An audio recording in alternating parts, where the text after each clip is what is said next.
You have been a big proponent, I believe, of Brand USA, a program from the U.S. government to really facilitate global travel.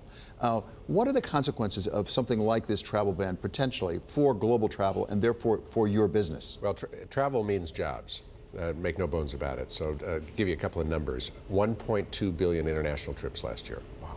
75 million international arrivals to the United States. So you can see the U.S. share is around 7%, something like that.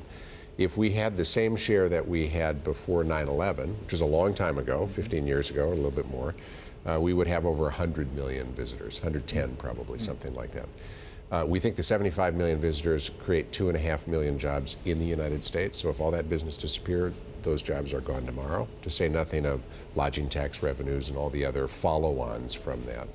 And so here we sit at a time in which there is a very real set of questions. Look at the events in London this weekend. Terrorism, people are concerned. What are we doing to make sure we're protecting us from that? And it is a perfectly logical thing to do that.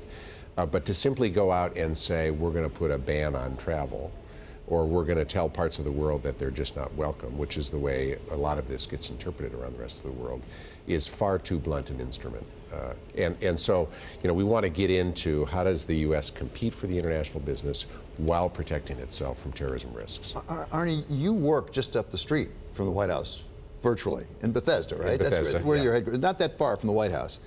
Have you had conversations with the White House about this subject? Because as you talk about incremental 2.5 million jobs, the total number of coal workers in the country is 76,000. Where's the proportionality here? Yeah. We have talked at the White House, but just one time. Met with Gary Cohn and others as sort of an industry group, and we're trying to make sure that we articulate this need. Okay, fine, let's protect ourselves, but let's at the same time recognize that there's a real economic opportunity here that we need to grab.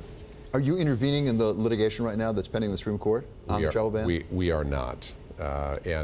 Instead, what we really want to do is be focused on sort of global trusted traveler programs and other tools to enhance security, as opposed to get into the sort of superficial politics of it.